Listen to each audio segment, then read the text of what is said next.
Hallelujah. Praise the lord. అందరికీ వందనాలు. Good morning and happy new year. Thank you. మనం ఎప్పుడో పోయిన సంవత్సరం కలుసుకున్నాం, మళ్ళీ ఈ సంవత్సరం కలుసుకున్నాం. ఈరోజు అందరూ మర్చిపోయారు కదా నూతన సంవత్సరం వచ్చిందనే విషయం కూడా. క్యాలెండర్ మారింది కానీ మన ఇల్లు కూడా మారలా. ఇంటి దాకా కాదు, ఇంట్లో ఉన్న ఏ వస్తువు కూడా మారలా కదా. కానీ ఒకటి మాత్రం ఈ సంవత్సరంలో దేవుడు నాకు ఆలోచన కలుగజేసిన విషయం ఒకటి ఏంటంటే, వెయిటింగ్ అనేది మనిషి జీవితంలో ఎంత ప్రాముఖ్యమైందో అర్థమయ్యేలా చేశాడు. నా జీవితంలో ఎదురైన కొన్ని పరిస్థితులను బట్టి వెయిటింగ్, సైలెంట్గా వెయిట్ చేయటం, వేచి ఉండటం అనేది మనిషి జీవితంలో కంపల్సరీ ఎదురయ్యేటువంటి ఒక అనుభవం.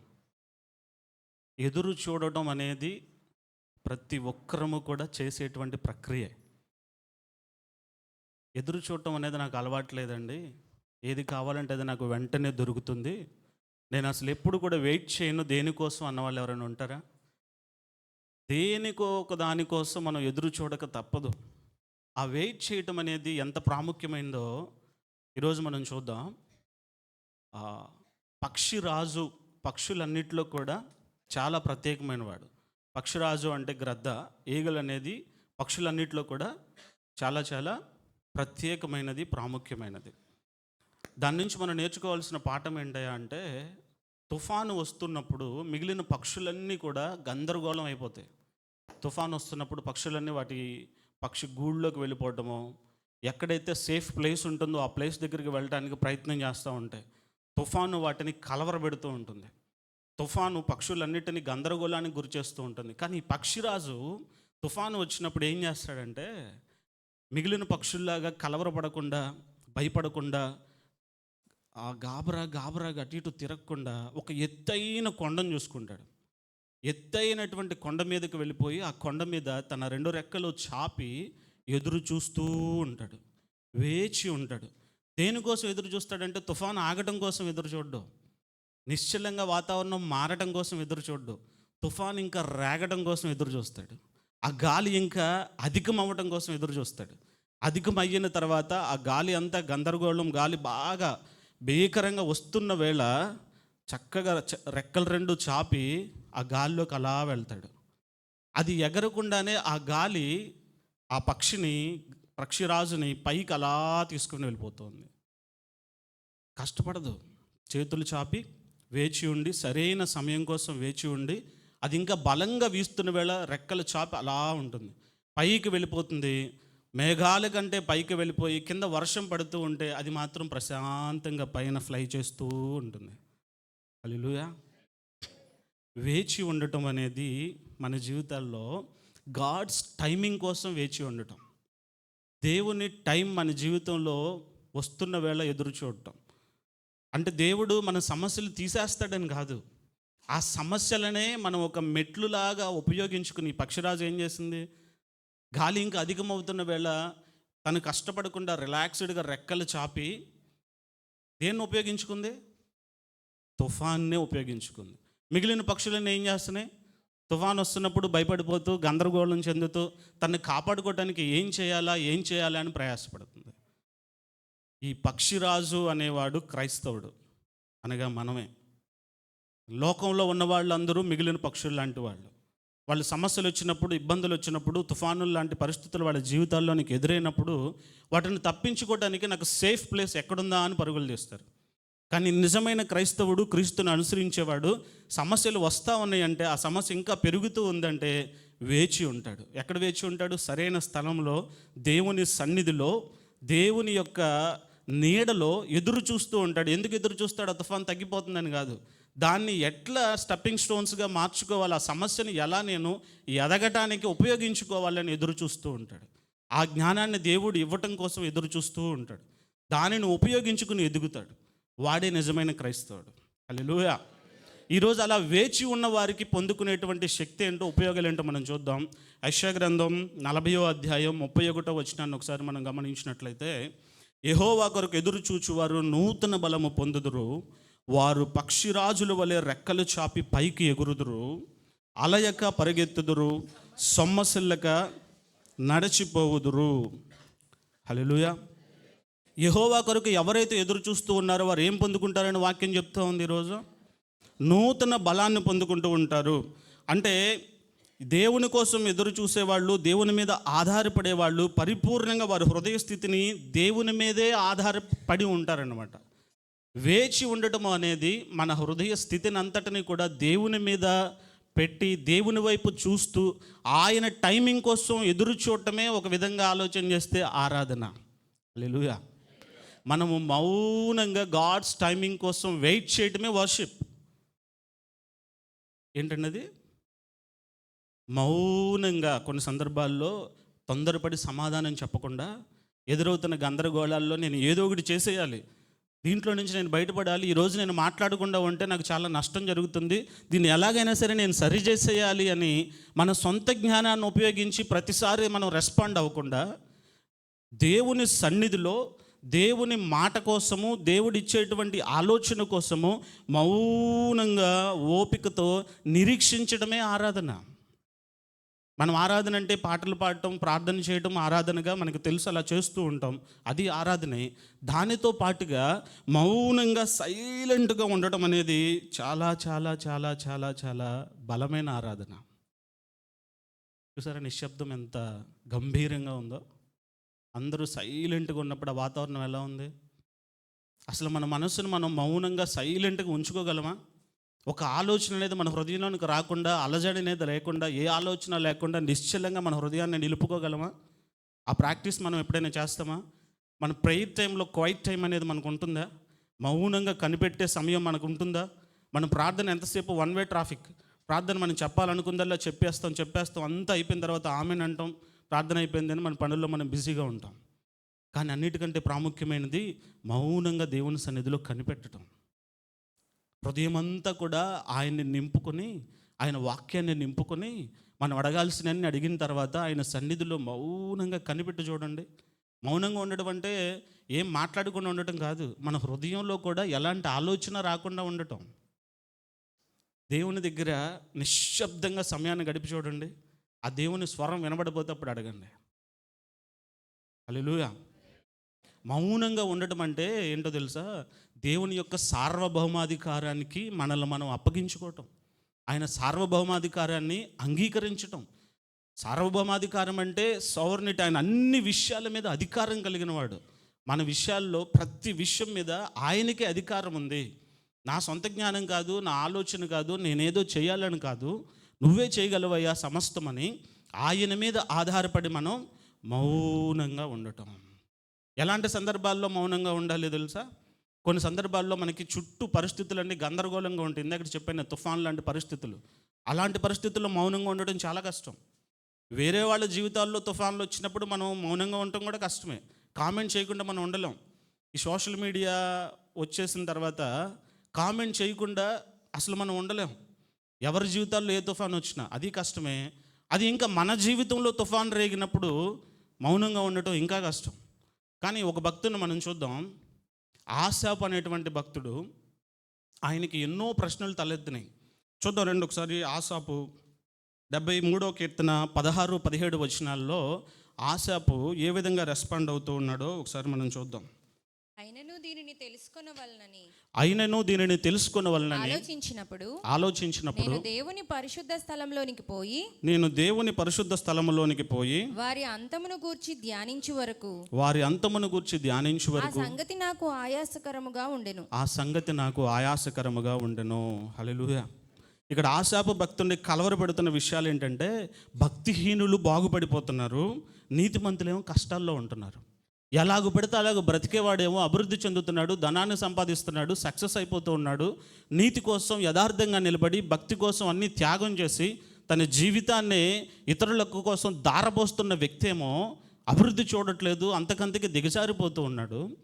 నీతిమంతులేమో తక్కువ స్థాయిలోకి వెళ్ళిపోతుంటే, భక్తిహీనులేమో అభివృద్ధిలోకి వెళ్ళిపోతుంటే ఆ పరిస్థితులన్నీ కూడా ఆశాపు హృదయాన్ని కలవరపెడుతున్నాయి, ఆయాస పెడుతున్నాయి. చుట్టూ ఉన్న పరిస్థితులన్నీ కూడా గందరగోళాన్ని గురి చేస్తూ ఉన్నాయి. ఏంటి వీళ్ళు చూస్తే ఎలా పడితే అలా ఉంటారు, కానీ వీళ్ళు చూస్తూ అన్నిట్లో సక్సెస్ అవుతున్నారు, నేను మాత్రం నీతిగా యథార్థంగా ఉంటున్నాను, ఎక్కడ చూసినా నాకు సక్సెస్ రావట్లేదు, అనుకున్నంత విధిగా నేను అభివృద్ధి చెందలేకపోతున్నాను అని గందరగోళ పరిస్థితులు వస్తున్నప్పుడు ఆయన ఏం చెప్తూ ఉన్నాడు ఇక్కడ మనకి? ఆయన ఏం చేస్తూ ఉన్నాడంట? నేను పరిశుద్ధ స్థలములోనికి పోయి వారి అంతము గూర్చి ధ్యానించే వరకు ఆ సంగతి నాకు ఆయాసకరంగా ఉంది. ఆయన ఎక్కడికి వెళ్ళి ధ్యానిస్తాడంట? పరిశుద్ధ స్థలములోనికి వెళ్ళి. అంటే మనకి ప్రశ్నల మధ్యలో కూడా, గందరగోళాన్ని గురి చేసే ప్రశ్నలు మన హృదయంలో ఉన్నా కూడా మనము పరిశుద్ధ స్థలమైన ఆయన సన్నిధిలోనికి వచ్చి మౌనంగా సమయాన్ని గడపాలి. నీకు ఎలాంటి ప్రశ్నలైనా ఉండొచ్చు, కానీ నువ్వు ఆ ప్రశ్నలను బట్టి ఏ మాట పడితే ఆ మాట మాట్లాడకుండా, ఎందుకు ఇలా జరిగిందని ఇతరుల మీద నిందారోపణ చేయకుండా, నేరారోపణ చేయకుండా, నా తప్పు లేకుండా నా పరిస్థితి ఎందుకు ఇలా అయ్యింది, తప్పు చేసిన వాడు ఎందుకు అభివృద్ధి చెందుతున్నాడు అని నువ్వు ఓన్లీ పాసింగ్ కామెంట్స్ చేయకుండా మౌనంగా దేవుని సన్నిధిలోనికి వచ్చి కనిపెట్టు. అదే నిజమైన ఆరాధన. ఆరాధన అంటే పాటలు పాడుతూ ప్రార్థన చేస్తూ మందిరంలో వచ్చినప్పుడు మనం చేసేటువంటి ఆ 20 మినిట్స్ 15 మినిట్స్ చేసేది మాత్రమే కాదు, మన జీవితంలో మనము చేసేటువంటి క్రియల ద్వారా ఆయన ఆరాధించాలి. ఇలా గందరగోళ పరిస్థితులు, ప్రశ్నలు నీ హృదయంలో తలెత్తుతున్న వేళ నువ్వు గనక మౌనంగా వేచి ఉన్నావు అంటే సమయాన్ని నువ్వు వృధా చేయట్లేదు. వేచి ఉండటం, వెయిట్ చేయడం అంటే చాలామంది ఏమనుకుంటారో, లోకమంతా ఏముంటుంది, సమయాన్ని వీళ్ళు వేస్ట్ చేస్తున్నారంటారు. కానీ వేచి ఉండడం అంటే దేవుని శక్తి మీద నీకున్న నమ్మకాన్ని ప్రదర్శించటం. హల్లెలూయా. నువ్వు ఎంతగా దేవుని శక్తిని నమ్ముతున్నావో, ఆయన శక్తి మీద నువ్వు ఆధారపడుతూ ఉన్నావో అనేది నువ్వు వ్యక్తపరచటం. నీ ఆరాధనా భావాన్ని మౌనంగా ఉండి వ్యక్తపరచటం. ఆ మౌనంగా ఉన్నప్పుడు నీకున్న ప్రశ్నలన్నిటికీ సమాధానం దొరుకుతుంది. ఒకరోజు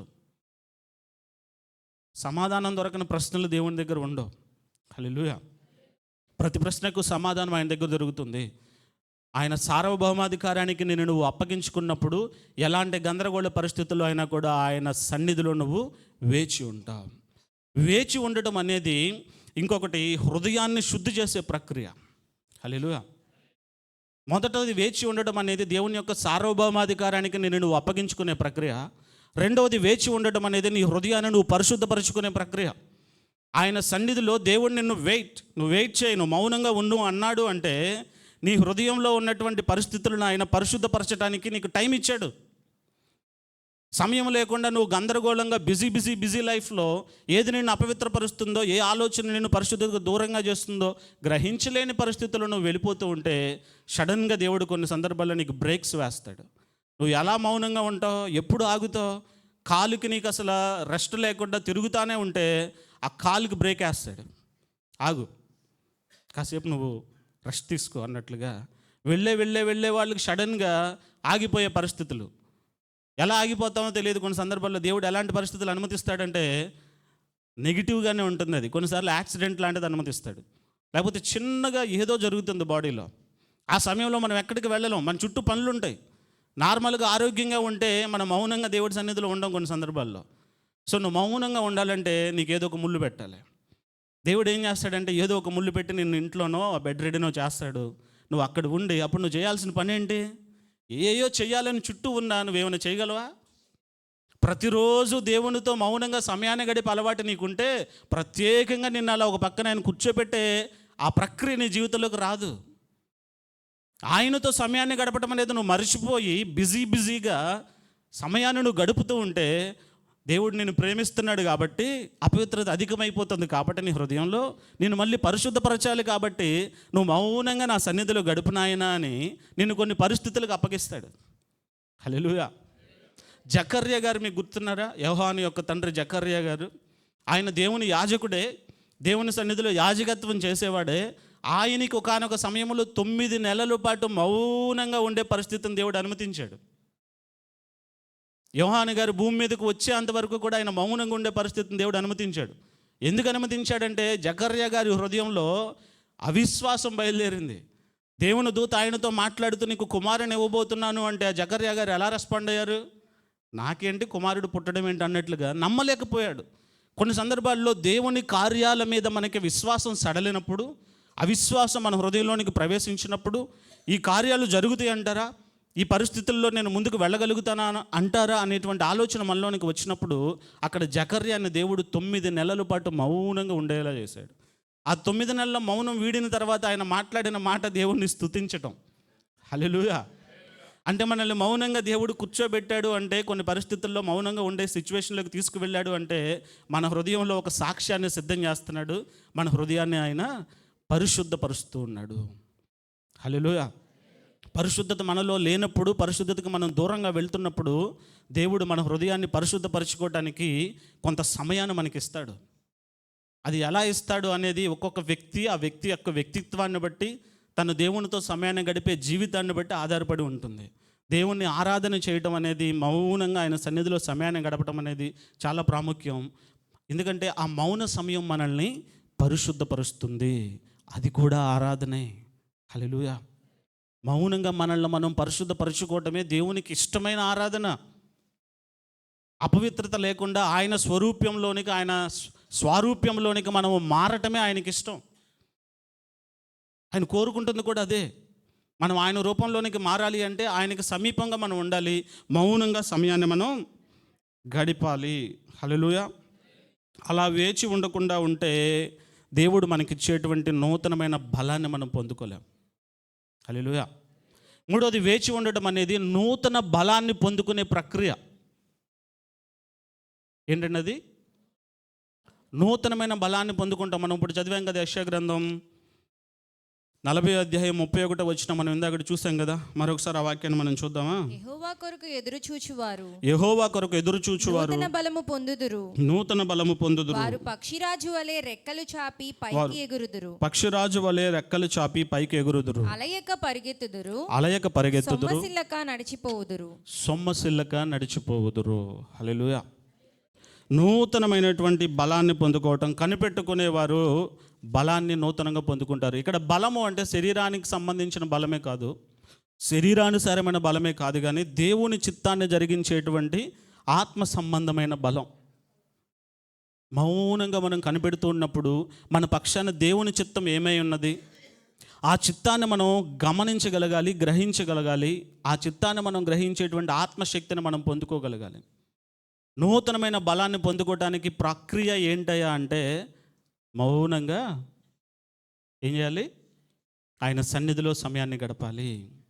పరిస్థితులన్నీ ప్రతికూలంగా ఉన్నా కూడా భవిష్యత్తులో జరగబోయే దాన్ని నువ్వు గమనించగలుగుతావు మౌనంగా ఉన్నప్పుడు. ఇక్కడ ఒక వ్యక్తిని చూద్దాం రండి.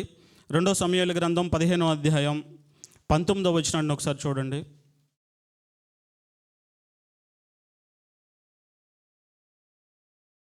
రాజు గిత్తీయుడగు ఇత్తయిని కనుగొని, నీవు నివాస స్థలము కోరు పరదేశివై ఉన్నావు. నీవు నివాస స్థలమును కోరు పరదేశివై ఉన్నావు. ఎందుకు మాతో కూడా వచ్చుచున్నావు? నీవెందుకు మాతో కూడా వచ్చుచున్నావు? నీవు తిరిగిపోయి రాజున్న స్థలమున ఉండుము. రాజున్న స్థలమున ఉండుము. నిన్ననే వచ్చిన నీకు ఎక్కడికి పోవుదుమో తెలియకయున్నా మాతో కూడా ఈ తిరుగులాట ఎందుకు? నీవు తిరిగి నీ సహోదరులను తోడుకొని పొమ్ము. చాలండి. 22వ వచనాన్ని ఒకసారి చూద్దామా? అందుకు దావీదు అలాగైతే నీవు రావచ్చునని ఇత్తయితో సెలవించెను గనుక ఇత్తయియును అతని వారందరూ అతని కుటుంబీకులందరూ సాగిపోయిరి. హల్లెలూయా. ఈ సిచ్యువేషన్ అంతటిని ఒకసారి మనం పరిశీలన చేస్తే, ఇక్కడ దావీదు తన కుమారుడైన అబ్షాలోము వల్ల అరణ్యం పాలయ్యాడు. దావీదు రాజే, కానీ అప్పుడున్న సిచ్యువేషన్ ఏంటంటే, రాజుగా రాజ్యంలో లేడు, అంతఃపురంలో లేడు, అరణ్యం పాలయ్యి అరణ్యంలో తిరుగుతున్న వేళ ఇత్తయి అనేటువంటి ఒక వ్యక్తి రాజు దగ్గరకు వచ్చి, మీతో పాటు నేను కూడా వస్తాను అంటున్నాడు. రాజు దగ్గరికి ఏ సమయంలో వెళ్ళడానికి ఇష్టపడతారు ఎవరైనా? రాజ దర్బారులో ఉన్నప్పుడు, మంచి సౌకర్యాలు ఉన్నప్పుడు వెళ్ళడానికి ఇష్టపడతారు. కానీ ఇక్కడ ఇత్తయి ప్రతికూల పరిస్థితుల మధ్యలో కూడా దావీదును వెంబడించడానికి ఇష్టపడుతున్నాడు. దావీదే అతన్ని అపోజ్ చేస్తున్నాడు. నువ్వు నిన్నే కదా వచ్చావు, ఎందుకు నీకు ఈ కష్టాలు, ఈ తిప్పలన్నీ, నాతో పాటు నీకు ఈ బాధలన్నీ ఎందుకు? నువ్వు నాతో రావద్దులే, నువ్వు ఉండిపో అన్నట్టు, నువ్వు వేరే వెళ్ళు అన్నట్టుగా మాట్లాడుతూ ఉంటే, మీతోనే నేను వస్తాను అని చెప్పి రాజును కూడా ఒప్పించి, దావీదును కూడా ఒప్పించి, ఆయన కుటుంబీకులు అక్కడ రాజుని వెంబడిస్తూ ఉన్నారు. ఆయన వెంబడిస్తూ ముందుకు వెళ్తూ ఉన్నారు. అట్లా వెళ్తూ ఉన్న వేళ ఆ ఇత్తయి దేన్ని గమనించగలిగాడయ్యా అంటే, రాజు ఇప్పుడు సమస్యల్లో ఉన్నాడు, కానీ అదే సమస్యల్లో ఎల్లకాలం ఉంటాడా? తర్వాత మారిపోయిందా రాజు పరిస్థితి? మన జీవితాల్లో కూడా అంతే. ప్రతికూల పరిస్థితుల్లో మనం ప్రభు సన్నిధిలోనే ఉండాలి, కానీ ప్రభువుని విడిచిపెట్టి మనం పక్కకు వెళ్ళకూడదు. మౌనంగా ఆయన సన్నిధిలోనే ఉండాలి. నువ్వు అనుకున్నది ఏదో జరగకపోయినా, కళ్ళ ముందు నీకు నష్టాలు, కష్టాలు, ఇబ్బందుల్లో కనిపిస్తూ ఉన్నా, నువ్వు మౌనంగా ఆయన సన్నిధిలో కనిపెట్టడమే అదే నీకు నూతన బలాన్ని ఇస్తుంది. ఇక్కడ ఇత్తయికి అదే నూతన బలాన్ని ఇచ్చింది. ఆ ప్రతికూల పరిస్థితుల్లో ఆయన మౌనంగా ఉండటాన్ని బట్టి తర్వాత రాజు తిరిగి వచ్చిన తర్వాత ఇత్తయికి గొప్ప ఆధిక్యత దొరికింది రాజు దగ్గర, దావీదు దగ్గర. కారణం ఏంటంటే ప్రతికూల పరిస్థితుల్లో రాజును విడిచిపెట్టలా. మన జీవితంలో ప్రతికూలతలు వచ్చినప్పుడు, మనం అనుకున్నవి జరగనప్పుడు, మనం కావాలనుకున్నవి కోరుకునే మన యొద్దకు రానప్పుడు మనం దేవుణ్ణి విడిచిపెట్టకూడదు, దేవుని సన్నిధిని విడిచిపెట్టకూడదు. మౌనంగా అక్కడ ఆయనతో కలిసి ఉండాలంతే. మనం చేసేది ఏముండదు, చేసేది దేవుడు చేస్తాడు. మనం చేయాల్సిందల్లా మౌనంగా ఆయన సన్నిధిలో కనిపెట్టి ఆయన్ని వెంబడించడమే. నూతన బలాన్ని మనం పొందుకుంటాం. ఇందాక పక్షిని చూసాం కదా, మౌనంగా అదేమైనా చేసిందా? ఆ సమస్యల్ని ఎట్లా ఉపయోగించుకుంది? మౌనంగా ఉండి ఆ గాలిని చక్కగా ఉపయోగించుకుని పైకి వెళ్ళి అందరూ గందరగోళ పరిస్థితుల్లో ఉంటే అది మాత్రం ప్రశాంతంగా అన్నీ చూస్తూ ఉంది. మేఘాలపైన ఎగురుతూ, వర్షం కూడా దాన్ని తడపట్ల, పైన ఎగురుతూ అత్యున్నతమైన స్థానంలో అది చక్కగా విహరిస్తూ అందరినీ చూస్తూ ఉంది. దేవుని సన్నిధిలో నిజంగా మౌనంగా కనిపెట్టేవాడు, దేవుని సన్నిధిలో మౌనంగా ఆరాధన చేసేవాళ్ళు కూడా నూతనమైన బలాన్ని పొందుకుని, పక్షిరాజులో నుంచి నూతన బలం ఎలా వస్తుంది? ఒకానొక సందర్భంలో పక్షిరాజుకి అది వృద్ధాప్యంలోకి వచ్చిన తర్వాత ఎగరలేని పరిస్థితుల్లో ఉన్నప్పుడు అది మూలకు వెళ్ళిపోయి ఎవ్వరికీ కనపడకుండా ఉండి తన రెక్కలన్నిటినీ తనే పీకేసుకుంటుంది. రెక్కలన్నీ పీకేసుకుని మొత్తం బోడి చేసేసుకుని ఏమీ లేకుండా చేస్తుంది. పెయిన్ ఉంటుంది, బాధ ఉంటుంది. ఆ బాధ అంతా అనుభవించి అక్కడ ఉంటుంది. ఆ తర్వాత అదే రెక్కల్లో నూతనమైన ఫెదర్స్ వచ్చినప్పుడు మళ్ళీ యవ్వనస్తులు ఎలా అయితే నూతన బలాన్ని పొందుకుంటారో, పక్షిరాజు మళ్ళీ ఫ్రెష్గా మళ్ళీ ఒక 90 సంవత్సరాల కాలం ఎంతో దానికి మళ్ళీ రిఫ్రెష్గా రెడీ అవుతుంది. హల్లెలూయా. వేచి ఉండి మనల్ని మనం పరిశుద్ధపరచుకుంటూ ఉండే క్రమంలో నూతన బలాన్ని పొందుకుంటాం. వేచి ఉండడం అనేది నూతన బలానికి దేవుడిచ్చినటువంటి ఒక అవకాశం. మౌనంగా, సైలెంట్గా, ఇంట్లో ఎంత వైలెన్స్ ఉన్నా, మన హృదయంలో ఎంత గందరగోళం ఉన్నా మౌనంగా వేచి ఉండాలి. ఉంటారా? ఎలా వేచి ఉండాలి? ఆ మౌనంగా ఉండే క్రమంలో ఎలా వేచి ఉండాలి? ఒకటి, స్తుతిస్తూ వేచి ఉండాలి. హల్లెలూయా. కార్యము జరగకముందే స్తుతించాలి. నువ్వు దేనికోసం ఎదురు చూస్తున్నావు, అది జరిగిన తర్వాత అందరూ స్తుతిస్తారు. అది జరగకముందే దేవుడు చేస్తాడనే విశ్వాసంతో అనుదినము ఆయన నువ్వు స్తుతిస్తూ మౌనంగా ఉండాలి. 2, వాక్యముతో మౌనంగా ఉండాలి. వాక్యముతో నీ హృదయాన్ని నింపుకుంటూ వాక్య ధ్యానము చేస్తూ ఆయన సన్నిధిలో మౌనంగా గడపాలి. వాక్యమే నీకు బలాన్ని ఇస్తుంది. ప్రతిరోజు వాక్యాన్ని ధ్యానిస్తూ ఆయన ఇచ్చిన వాగ్దానాలన్నింటినీ జ్ఞాపకం చేసుకుంటూ ఆ వాగ్దానాల గురించి ధ్యానం చేస్తూ మౌనంగా నువ్వు సమయాన్ని గడపాలి. స్తుతిస్తూ ఆయన సన్నిధిలో సమయాన్ని గడపాలి. వాక్యాన్ని ధ్యానం చేస్తూ ఆయన సన్నిధిలో మనం సమయాన్ని గడపాలి. ఇంకా విధేయతతో ఆయన సన్నిధిలో సమయాన్ని గడపాలి. హల్లెలూయా. ఎలా గడపాలి? విధేయతతో. ఆ విధేయతతో సమయాన్ని గడపడానికి ఒక మంచి ఎగ్జాంపుల్ చూపిస్తాను మీకు. ఒకసారి రండి. ఇర్మియా గ్రంథం 35వ అధ్యాయం 18-19 వచనాలు మనం ముగించుకుందాం ఈ ఎగ్జాంపుల్ చూసి. ఇర్మియా గ్రంథం 35వ అధ్యాయం 18-19 వచనాలు ఒకసారి చూద్దాం. మరియు ఇర్మియా రేకాబీయులను చూచి ఇట్లనెను, ఇశ్రాయేలు దేవుడును సైన్యములకు అధిపతినకు యెహోవా ఇలాగు సెలవిచ్చుచున్నాడు, మీరు మీ తండ్రి అయిన యెహోనాదాబు ఆజ్ఞకు విధేయులై అతని విధులన్నిటినీ గైకొని అతను మీకు ఆజ్ఞాపించిన సమస్తమును అనుసరించి ఉన్నారు. కాబట్టి ఇశ్రాయేలు దేవుడును సైన్యములకు అధిపతినకు యెహోవా సెలవిచ్చినదేమనగా, నా సన్నిధిలో నిలుచుటకు రేకాబు కుమారుడైన యెహోనాదాబునకు సంతతివాడు ఎన్నడూనూ ఉండక మానడు. హల్లెలూయా. ఇక్కడ గమనించండి, రేకాబీయులు అనేటువంటి కొంతమంది మనకి ఇక్కడ కనిపిస్తూ ఉన్నారు. వాళ్ళ పితరుడైన యెహోనాదాబు ఇచ్చిన ఆజ్ఞ ప్రకారం అంట వాళ్ళు ఇల్లు కట్టుకోకుండా ద్రాక్షరసం తాగకుండా 250 ఏళ్ల పాటు వేచి ఉన్నారు. రేకాబీయులు అనేవాళ్ళు ఇల్లు కట్టుకోకుండా ద్రాక్షరసం తాగకుండా 250 ఏళ్ల పాటు వేచి ఉన్నారు. వాళ్ళకి ఇచ్చినటువంటి ఆజ్ఞ ఏంటయ్యా అంటే, మీరు ఇల్లు కట్టుకోవద్దు, మీరు ఎక్కడున్నా సరే గుడారాల్లోనే ఉండాలి, డేరాలు వేసుకుని ఉండాలి, ద్రాక్షరసం మీరు ముట్టుకోవద్దు, విత్తనాలు విత్తొద్దు, ద్రాక్ష తోటలను మీరు నాటొద్దు, మీరు ఉండవలసిందల్లా సంచార జీవుల్లాగా జీవనాన్ని కొనసాగిస్తూ మీరు ద్రాక్షరసానికి మద్యానికి దూరంగా ఉండండి అని రేకాబీయులకు వాళ్ళ పితరుల దగ్గర నుంచి ఒక ఆజ్ఞ వచ్చింది. ఆ వచ్చిన ఆజ్ఞని ఎంతకాలం విధేయత చూపించారంటే వాళ్ళు 250 ఏళ్ల పాటు తరతరాల్లోనికి కూడా ఆ విధేయత వాళ్ళ జీవితాల్లో కనిపిస్తూ వచ్చింది. వాళ్ళ పిల్లలకు నేర్పించింది ఏంటయ్యా అంటే వాళ్ళ పితరులు వాళ్ళకి చెప్పినటువంటి ఆ మాటకు విధేయత చూపించటం. మనం ఇలాగే ఉండాలి. పక్కన ఉన్న వాళ్ళ పిల్లలు వాళ్ళని అడుగుతూ ఉండొచ్చు, వాళ్ళంతా ద్రాక్షరసం తాగుతున్నారు, మనం ఎందుకు తాగకూడదు? వాళ్ళంతా టీవీ సీరియల్ చూస్తున్నారు, సినిమాలు చూస్తున్నారు, మనం ఎందుకు చూడకూడదు?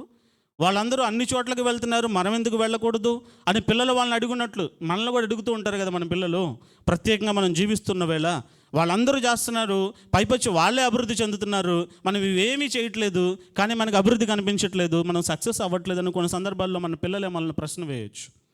కానీ ఇక్కడ రేకాబీలు వాళ్ళ పిల్లలకు విధేయత చూపించడమే నేర్పించారు.